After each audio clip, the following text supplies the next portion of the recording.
It is March Madness, and we've got an unselfish young woman with us. All-time leader, Colorado women's basketball in high school and assists, sharing her time with us. Jana Van Gytenbeek, a member of the Baylor Bears, headed to the NCAA tournament once again. Thank you so much for getting up and starting your day with us, Jana. Thank you for having me. This is a great way to start my day.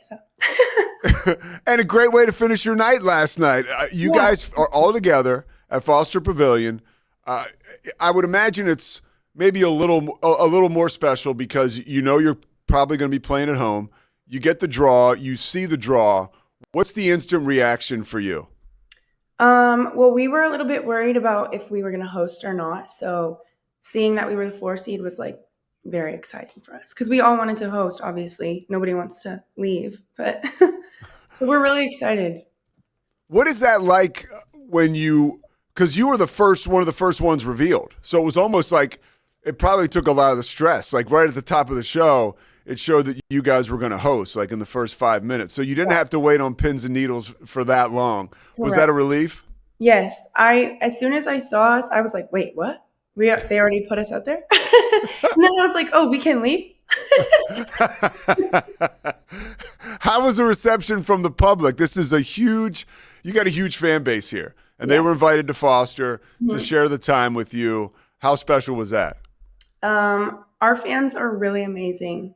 Like so many people showed up yesterday. We had to go get more chairs. It was really cool that everybody came and oh, they're like the fans are just so cute. I mean, half of them are decked out in Baylor gear, like just for a 30-minute show just to come support us. So that means so much to us. So thank you if you guys are watching. So you got Grand Canyon, and that's going to be March 21st, obviously at home. Mhm. My days are screwed up. March. I know that's 4 days from now. I don't know exactly what day Mine are that also is. screwed up, so it's okay. Yeah. What do you guys know about Grand Canyon, and what are you doing right now? Like, what's the first order of business in preparation for them? So we don't, I mean, I personally don't know too much about Grand Canyon other than the fact that they're a really great team. I'm pretty sure they only lost like 2 games this season. So any team that does that is dangerous. So we have to really prepare.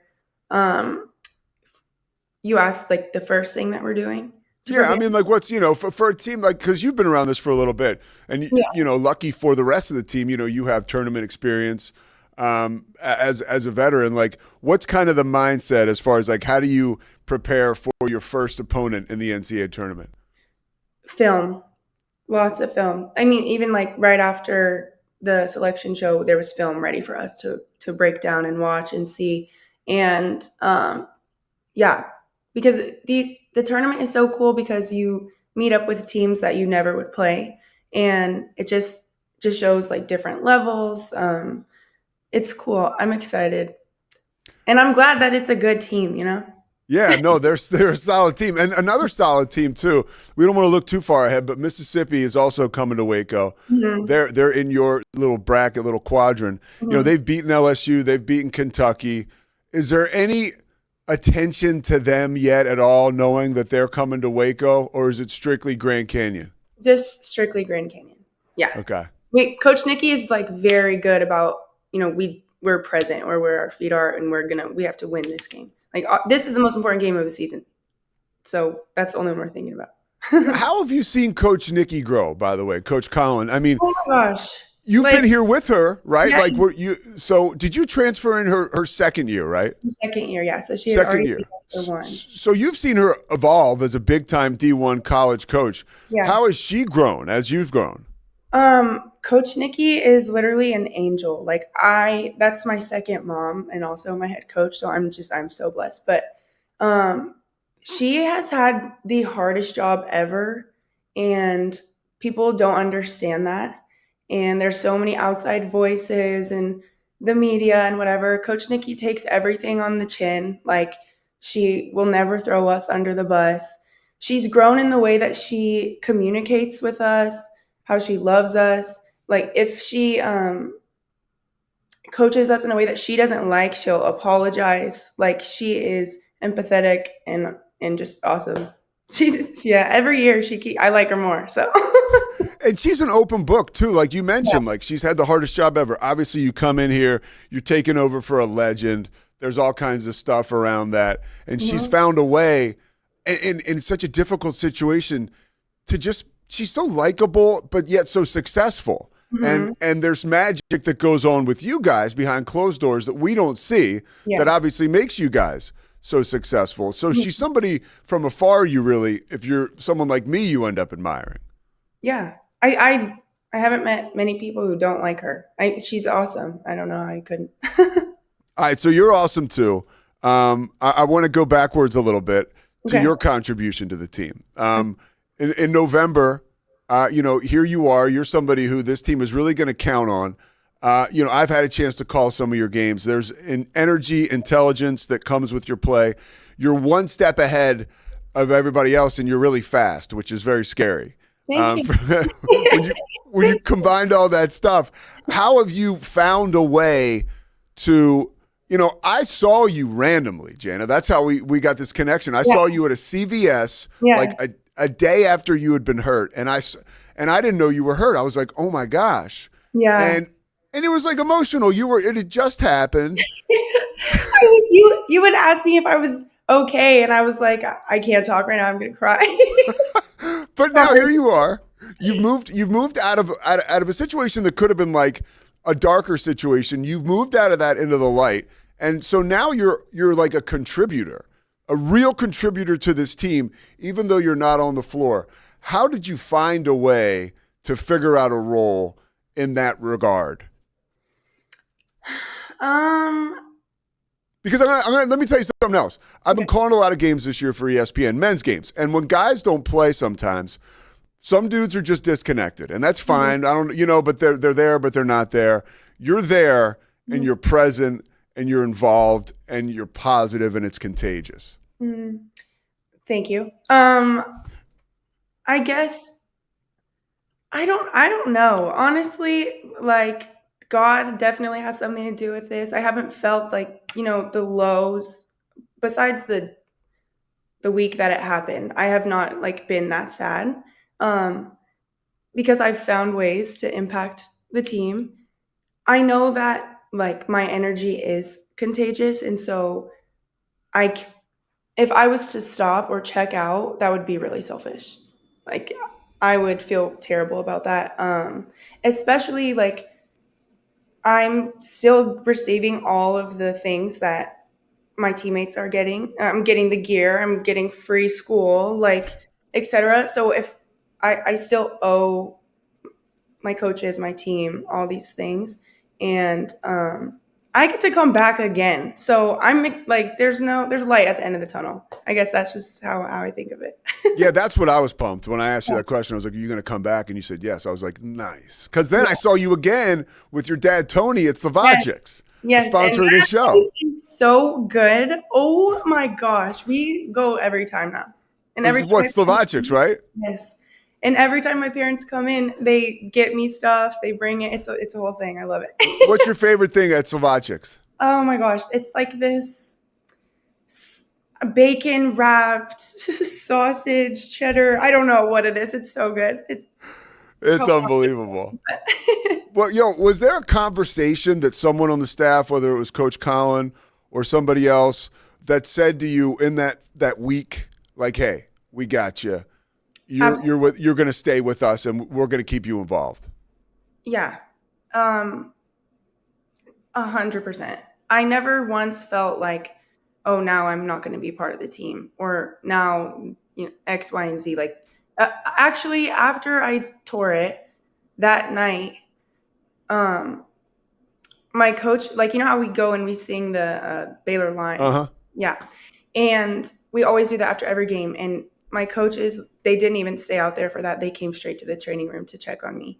And then when Coach Nikki came, she just like came, hugged me. She was like, I'm requiring you to come back next year.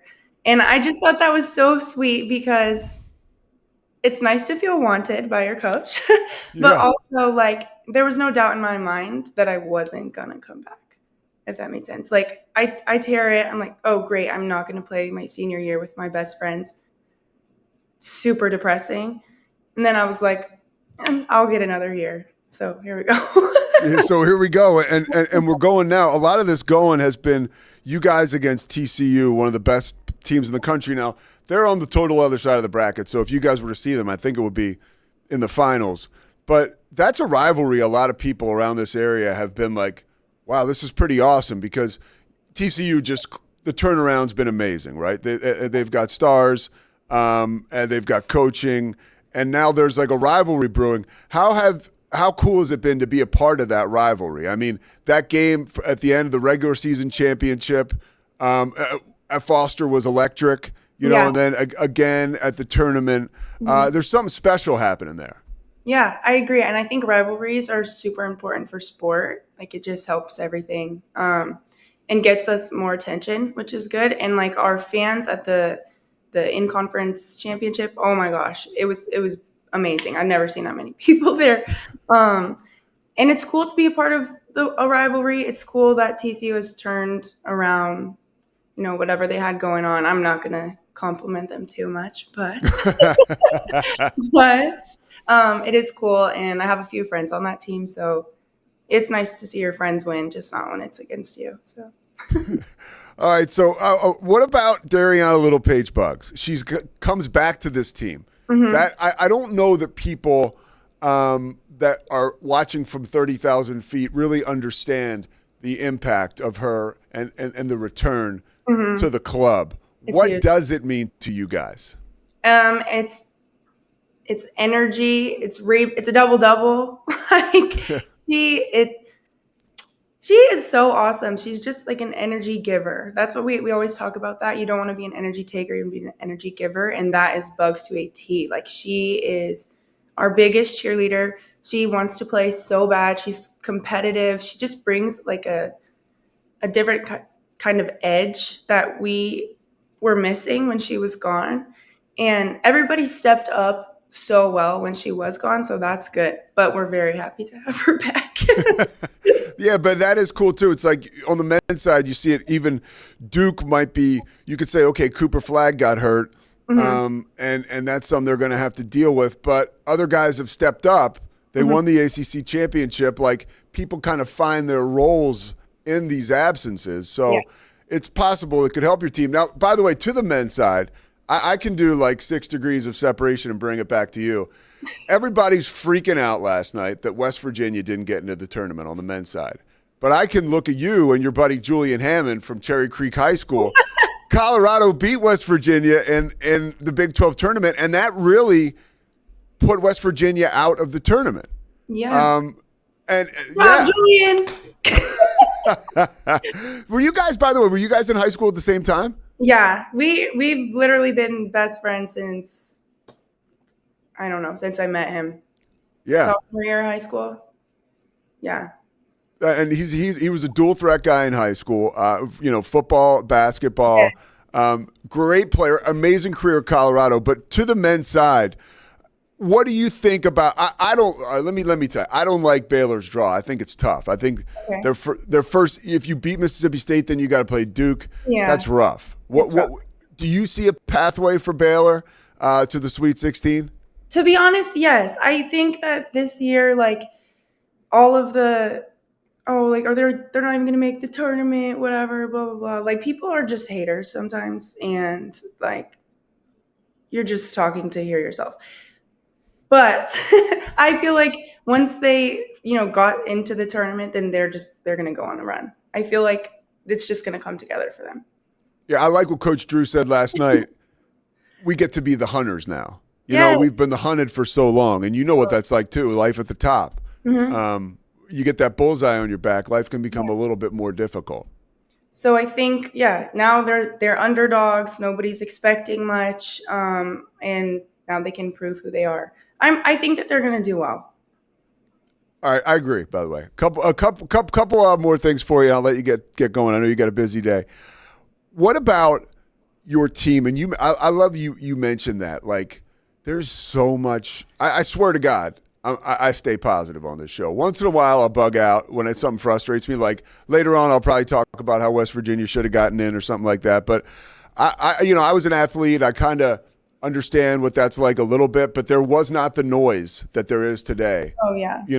Back when I was, playing. So how do you guys stay together and filter all that nonsense out? Like all the social media, all of it. I mean, it's got to be like a 24-hour day job because you want to stay connected online, have a presence, and be positive yourself. But at the same time, when you open up your phone, it's like, wow. Yeah, totally.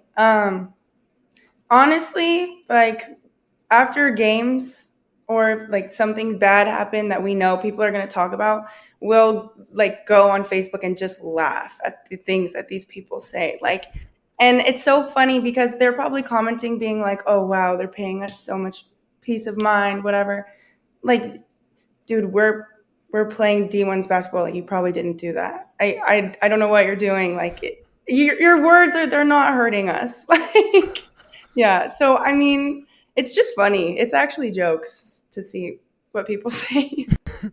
And I would imagine the camaraderie in your team, from Sarah Andrews to you to Bugs, it's just there's a real tight knit family type vibe there around that group, and I would think that's something that's difficult to penetrate for the outside. Yeah, I agree.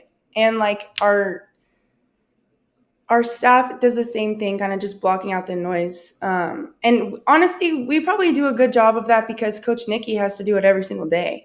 And just hear that all the time. And like we see her filter it out and, stay strong and proud. And so we just kind of follow in line with that. What are some of the advantages, one or two, of actually playing at home? Like, how big of an advantage is that in the NCAA tournament that the first two games of this journey, right, hopefully to a Final Four, to a championship, start in your backyard, like sleeping in your own bed, like all that stuff? How important is that? It's huge. Like, I was talking to our strength coach, Caleb, yesterday. If we had to leave, you have to figure out, okay, when can we use the weight room? When can we do this? Everybody, the stress is higher. People have to make schedules, order us food. It's a whole thing that is way easier at home. Yeah. And sleeping in your own bed, like you said, that's huge. And then having our own fans. Selfishly, my parents get to come this week, so I'm pumped up. And yeah, it just makes everything easier, I think. And very glad we're hosting. What does the off season look like for you, like physically and preparing to get back to 100%? Like, where are you at in your rehab? I'm almost 4 months post-op, maybe 3.5. I don't really know. I get to start, I'm like slowly doing more things. I ran in the pool a little bit ago.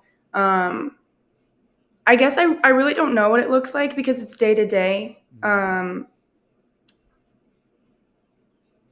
But I will be around training, doing something. All right. So this is the last question. 15 years from now, 20 years from now, right? Let's say you have a great career, whether it's WNBA, overseas, or whatever you want to do. But now it's life after basketball. What's Jana Van Gytenbeek up to? Who knows? I have no idea. Honestly, something in sports, probably. I feel like I could maybe do something with media. But I also really like the operation side of things. I feel like I could run some stuff.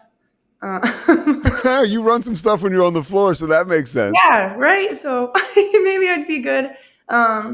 Something in the sports world, though. And also, I want to be happy. So whatever's going to make me happy. Well, the happiness, I think, is like bigger than you, and it's clear that it comes right through you. So I think that's going to stay. So would you coach? I would coach, yeah. Yeah. I would honestly, I would do a lot of different things, and I want to because I want to expand my brain. So yeah. Well, you stay coachable, and that's why you're such a success. Jana, thank you so much. For real. Thank you for taking the time. Best of luck to you. Thank you so much.